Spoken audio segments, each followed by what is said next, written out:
The American Lung Association is challenging you to take the stairs and raise funds for lung health.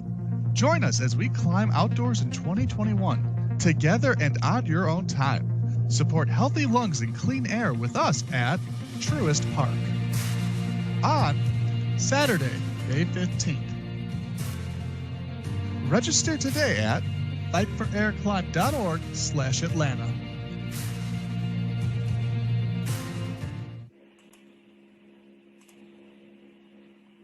Well, good afternoon, everyone. Thank you so much for joining us. We are here with the Community Connections, and this is Atlanta Speaker Series.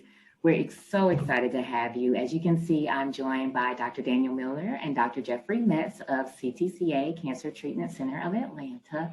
So thanks so much, you all, for joining us. I know our audience is super excited and they have lots of questions. So we are excited to hear what you guys have to say, but just a little bit of housekeeping for all our attendees. There is a Q&A at the bottom of your screen. You'll be able to type in any questions, and go ahead, feel free to type in those questions as they come your way. We will address them at the end of the presentation, as well as an opportunity for you to leave a chat.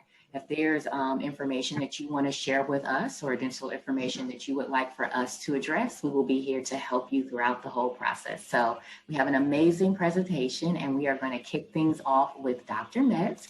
So Dr. Metz, I'm going to go ahead and get things started with your portion of the presentation, and we will go from there. Perfect. Sound is okay, I trust? Yes, we are good to go with sound, so that is perfect. Let me just get your slides ready to go, and I think we'll be good to go here. The American. There we go. It's all you. Perfect. Well, good afternoon. I'm Dr. Jeff Metz, Chief of Staff at CTCA Atlanta, and I also serve as the Enterprise COVID-19 Incident Commander. I'm joined obviously by Dr. Dan Miller, our Chief of Thoracic Surgery, and it's just a real privilege to be with you today to talk about COVID-19, the vaccine, and lung cancer patients. Slide. We start by looking at the leading causes of death in 2016 and 2017, and these are essentially unchanged from the last decade, led by heart disease, cancer, unintentional injuries, chronic lower respiratory diseases, stroke, Alzheimer's disease, diabetes, influenza and pneumonia, kidney disease, and suicide. Slide. If you look from 1958 to 2017, you'll see that the gap between heart disease and cancer narrows significantly. And that's due in large part to advances in emergency response time, access to cardiac cath lab, medication advancements, antiplatelet drugs, beta blockers, statins. Slide. By November 1st, COVID saw 230,586 deaths, catapulting it into third, just behind heart disease and cancer. Slide. And by March, and this slide doesn't quite come through as well. Actually, sometimes we transfer them over, this happens, but by the middle of March, it was really knocking on the door for both cancer and heart disease at 535,000 deaths. Slide. There are 1.7 million estimated new cancer cases in the United States every year, and we're actually approaching 2 million, which we'll probably hit in the next 5 years. There's a slightly higher incidence in women over men, led by breast and prostate in women and men, respectively, and then by lung and colorectal. Slide. Lung cancer is the leading cause of cancer-related death among men and women, with 1.8 million patients per year worldwide and 1.6 million deaths. That's almost as many deaths across the world as we have entire cases of cancer diagnosed in the United States. The 5-year survival rate is roughly 15 to 21%, unfortunately, as most lung cancers are diagnosed at a more advanced stage. However, when we diagnose them earlier, survival rates exceed 50%, which underlines the importance of screening. And Dr. Miller is going to actually talk about that a little bit in a few moments. Slide.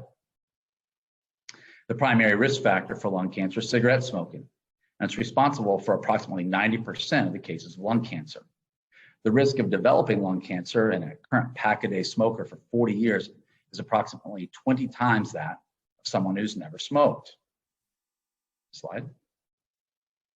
As of April 24th, we'd seen over 31.7 million cases of COVID in the United States, and we'll eclipse 32 million in the next couple of days.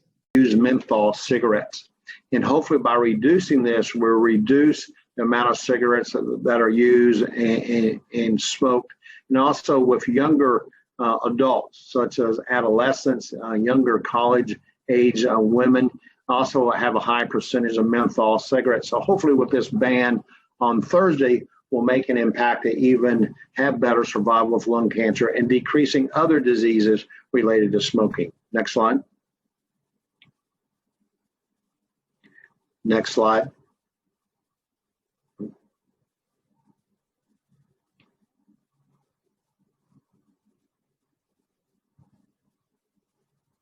Oh, a little glitch there. Yeah, I'm sorry, Dr. Miller. Let me get this back up for you. That's fine.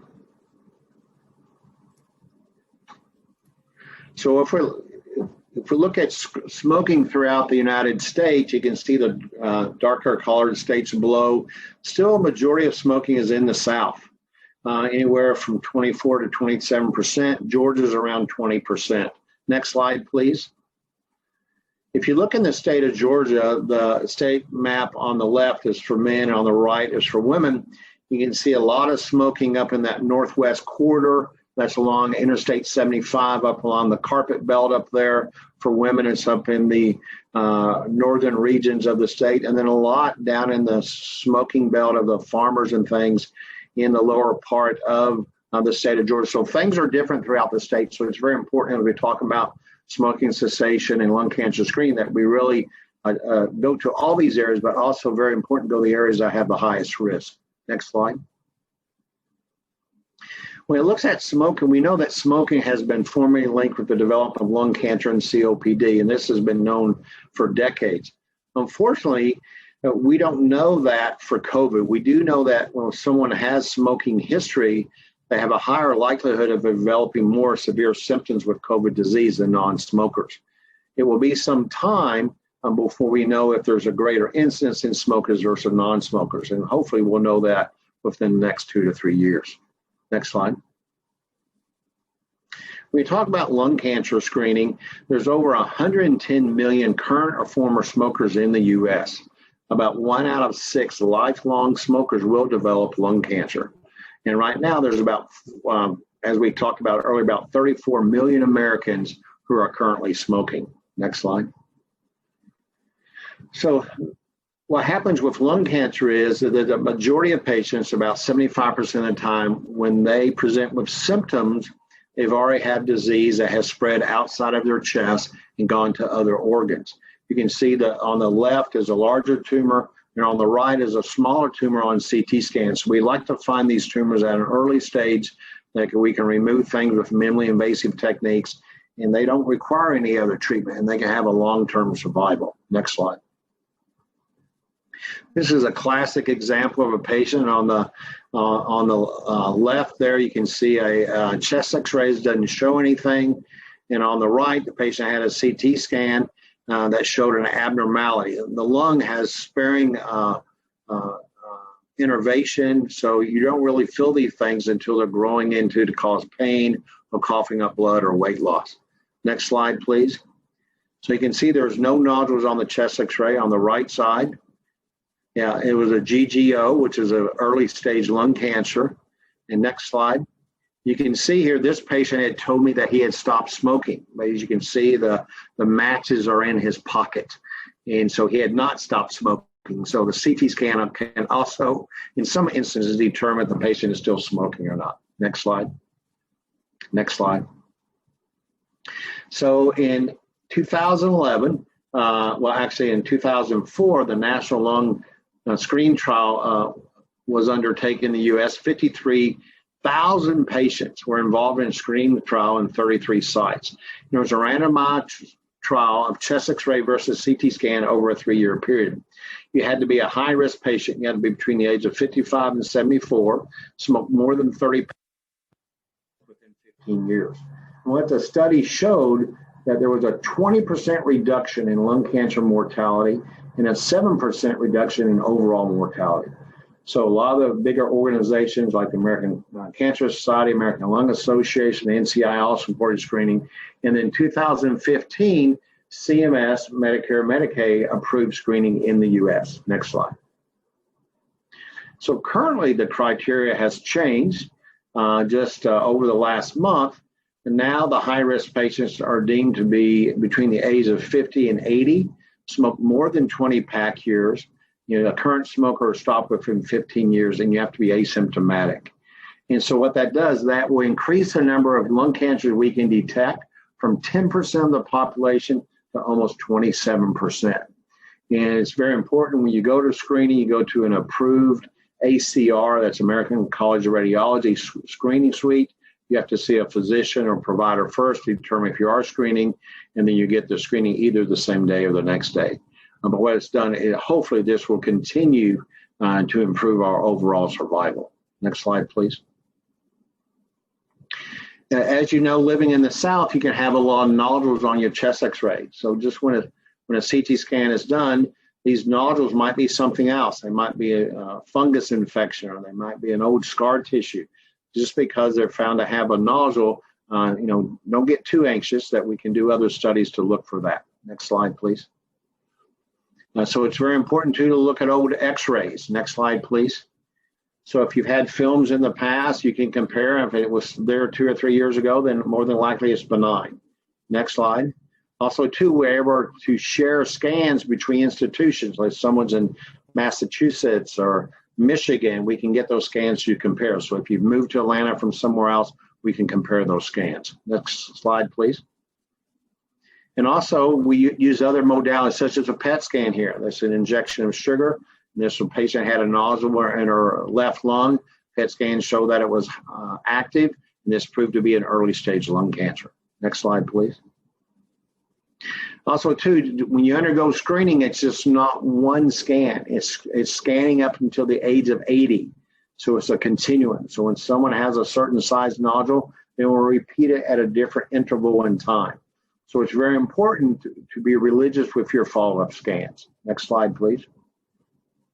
Also, too, on screening, we pick up some other things. This is a patient, next slide, who actually proved to have COVID-19 infection. You can see the areas of infiltrates within their lung, and they were coming in for an asymptomatic lung cancer screening.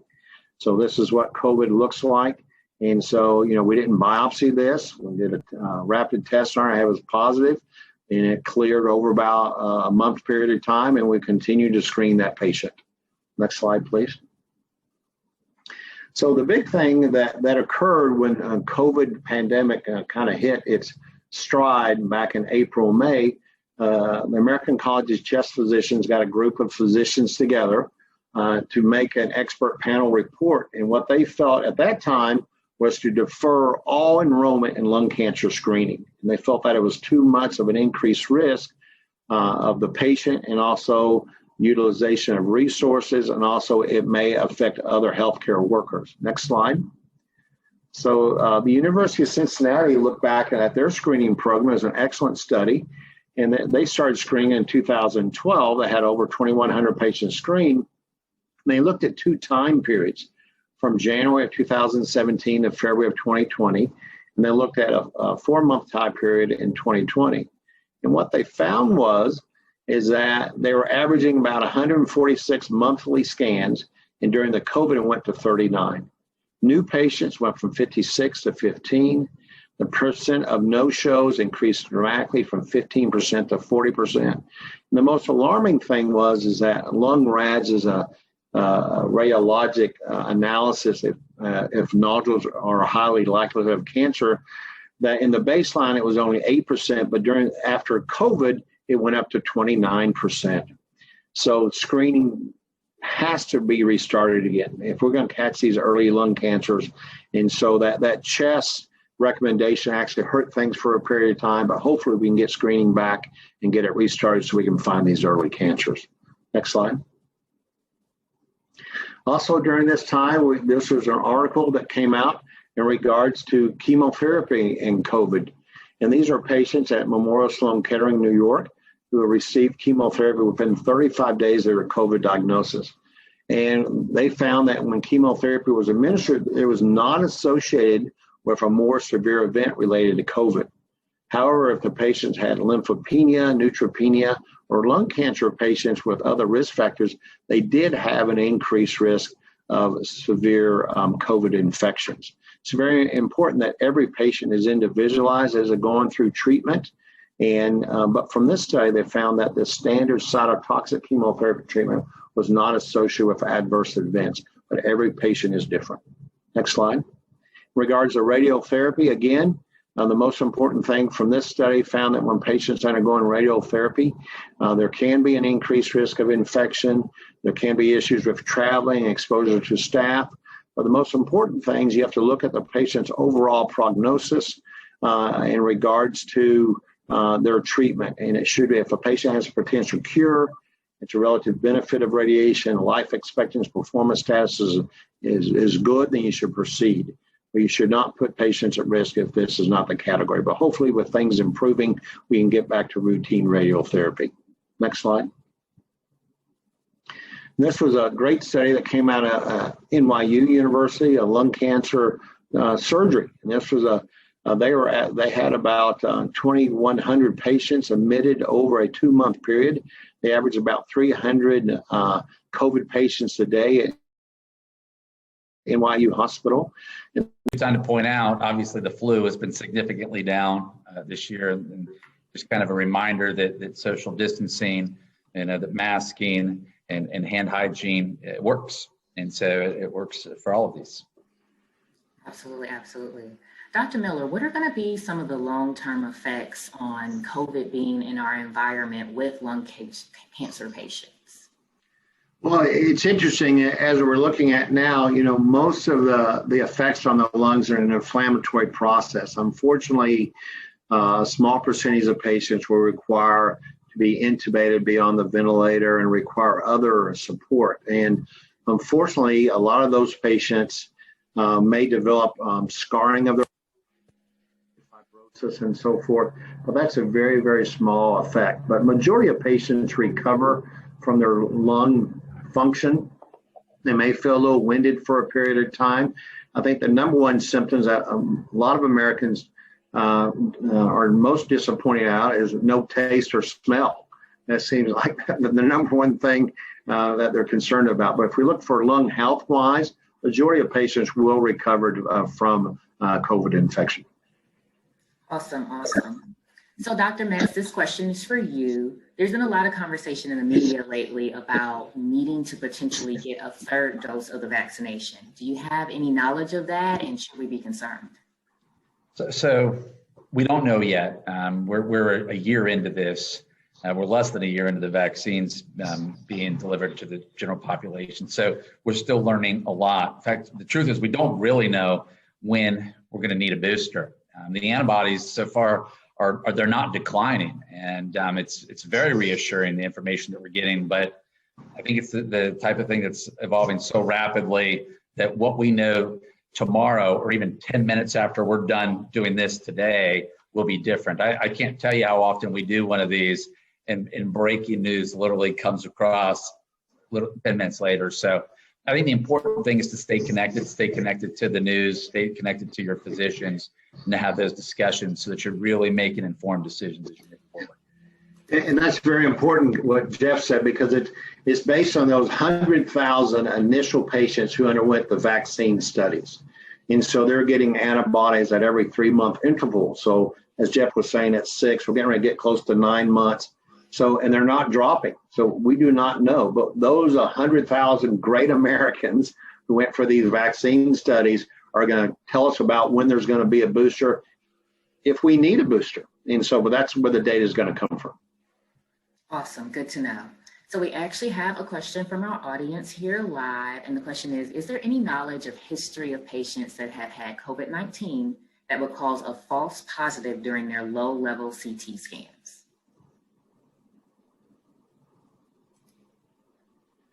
Yes, because what can happen is that on a CT scan, as you know, the lungs are the only organ that's exposed to the outside environment. And what can happen is you can get areas of inflammatory changes like I showed there.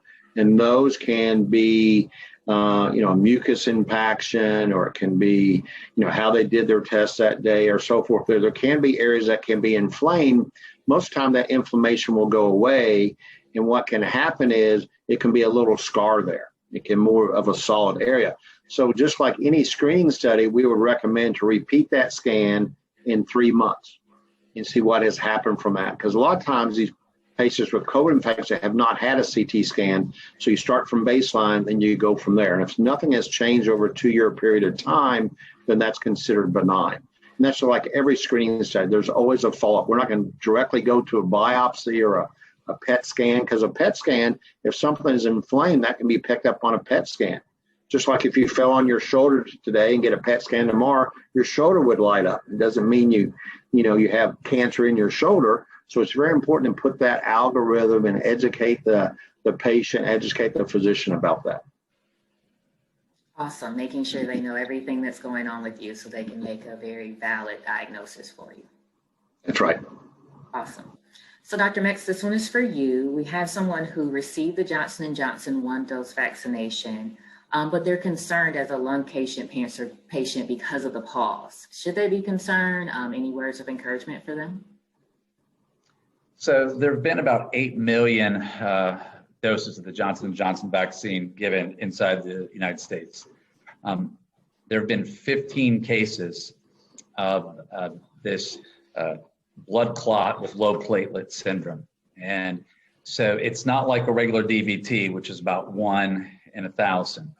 It has targeted women, particularly women between the ages of 18 and 49. And so there is reason to be concerned. That being said, they have reinitiated the vaccine with a warning, but they haven't eliminated in that population. They consider it still very rare. If you do the math, it actually comes out to about 1 in 80,000 if you're a woman under the age of 15 getting the vaccine. And the independent organization that did the evaluation deduced that the risk of a severe outcome from COVID was higher than a negative outcome, adverse outcome from the vaccine. However, I want to really stress this next part. And while the CDC doesn't say what I'm about to say, I think a death from the vaccine is unforgivable. It's something that we as providers have to do everything that we can to make certain that people are aware. So the conversation always between the patient, the cancer patient, and their cancer provider is essential to really plot out what the best course is for them. Other common findings that we've seen in this group, there were 2 women that were on oral contraceptives. None of the women of the 15 were pregnant. So one question we get asked is, how do you know it's really from the Johnson & Johnson vaccine? So the viral vector that's used in Johnson & Johnson, we've also seen similar events in AstraZeneca, which uses a similar process. So with this many targeting this type, and again, not a regular DVT or blood clot that's like about 1 in 1,000 people can get. This is a very severe disorder that happens about 1 in 80,000. So I don't say to scare. I say more than anything, I think we need to be aware. It's considered very rare, but it really requires a specific conversation with the patient and their provider. Okay, awesome. Dr. Miller, this one's for you. So some individuals still have some concerns about being around groups of people. So you guys have mentioned in your presentation about continuing to wear masks, hand sanitizer, social distancing, but is there anything else that you can do to make sure that you're least likely or less likely to actually contract COVID-19 outside of also the vaccination? Well, I think the big thing is, as the CDC announced yesterday with, some less constraints being outside, if you're fully vaccinated and you're not in a large group of people, you can be without a mask. It's just, because we're in a cancer center and we're on top of it 24/7. And so, there are patients at risk because they're immune compromised and so forth, and their caregivers you really pay close attention to and so forth. But I think the big thing is just have common sense. And if you're concerned in the area where there's a lot of people, then just get away from that area. And it's just, take control of your life and just walk away. But, things will get better, and just practice still with the mask, social distancing, and hand hygiene. It's just being smart. And sometimes, if it feels uncomfortable, wear a mask. I'm sorry, but if you're in a situation where there might be risk, that may save your life. So, but things will get better. I know we've been through a tough, 12, 13 months here, but the light is coming. So just bear with us for a while. Absolutely. Dr. Metz, this is for you. And Dr. Miller, you may have some insight on this as well, but someone has a question about if they are in remission with lung cancer, is COVID going to make them at higher risk for it to return, the lung cancer to return? So, go ahead, Jeff. So no, it's not a higher risk for the cancer to return, but certainly, and the vaccine is still extremely important, as is all the core fundamentals of social distancing, masking, and washing the hands, hand hygiene. But one thing that Dr. Miller was talking about earlier, keep in mind, this isn't the first coronavirus that we've seen. This is SARS-CoV-2. We had SARS-CoV-1 20 years ago almost. And so we do have a significant amount of data to kind of have an idea of how those folks are going to do. And as Dr. Miller said earlier, most people that get COVID recover normally. I'll let you comment on the impact that you think that it might have, Dr. Miller, with respect to following them up. Yeah, and that's one thing, as you know, and the patient's question was excellent, because in remission, you are getting frequent CT scans. And the CT scan may pick something up that wasn't found, 6 or 9 months before. And then we go into, could this be COVID and so forth. And again, it's just, the big thing is saying, you don't have cancer, but you don't also say, oh, you may have a COVID infection. So it's just about educating the patient, repeating the tests and so forth. But also, too, if you're during your remission time, your yearly follow-up plan, if symptoms do come up, I would be a lot sooner to come back for an evaluation than to wait. And so just because, if you're on maintenance chemotherapy, that's different, or maintenance immunotherapy, then I would come back very soon to look at things. It's just being on top of things. Don't just play it off by aches and pains and so forth, because you're in remission. Hopefully you've already beaten your cancer. You want to stay that way. And so, but COVID is not going to increase your risk of cancer and so forth. Okay, that's definitely good to know. So for our final question I have for you guys, it's dealing with some of the side effects of the vaccination. And is there anything that a lung cancer patient should look out for that may be more alarming than someone without lung cancer? Dr. Metz, you want to help us out with that? You lost that question. Yeah, we lost the question. You lost the question. So individuals are wondering if they have lung cancer, are there any side effects from the vaccination that they should be concerned about more than someone without lung cancer?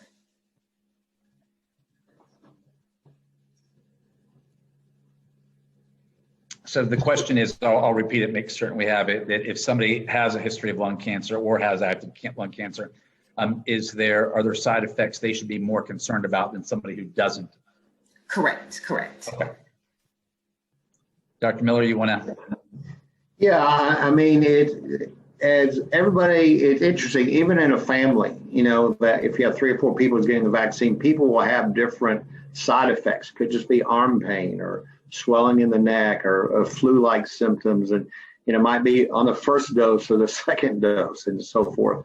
The big thing is the majority of these symptoms will go away over a short period of time, anywhere from 12 to 72, 96 hours. It's the ones that persist is the ones that we get concerned about. But also when you have those symptoms, that means your immune system is doing what it's supposed to be doing. It's revving up, making those antibodies. And don't get scared saying that, well, I had no symptoms at all, I'm not making antibodies. That's not true. It's just everybody's immune system is different. But the big thing is if it's prolonged, then you need to seek healthcare provider.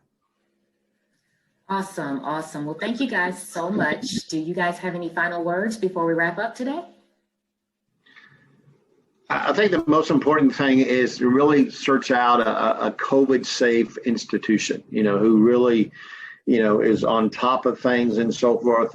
We've been very lucky. Jeff has led our fight here for COVID leadership and so forth, and it's allowed our patients to feel comfortable and with treatment. And we're allowing one family member with our patients in the hospital and so forth. And it's an emotional time, and I just can't imagine going through cancer treatment or surveillance without a family member. So I think that's something that's very important, and I think that has to continue. And it is in a lot of places in the U.S., but we've been doing it for a long time.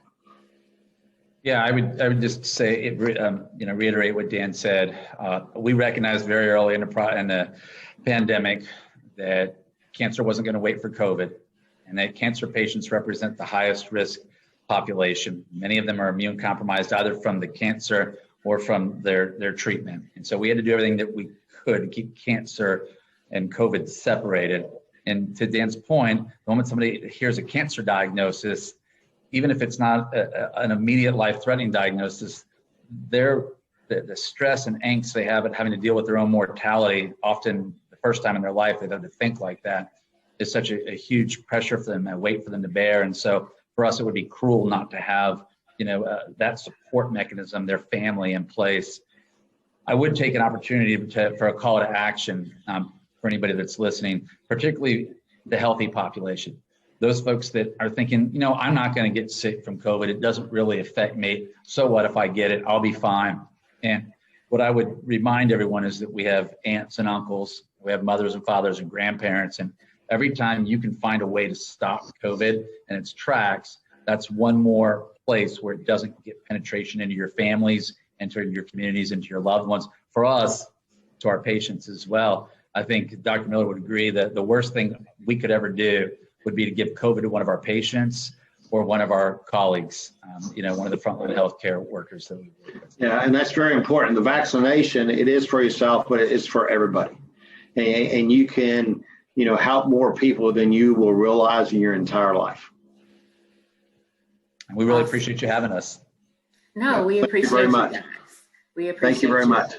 Thank you guys as well. So I want to thank all our audience members for joining us today. We are actually going to be sending out additional information through our email. So a lot of the resources that they discussed will be linked there as well. So you will be able to get in contact with our physicians here at CTCA and be on the lookout. We're going to have more of these speaker series coming your way, and CTCA is going to be joining us as well again in the future.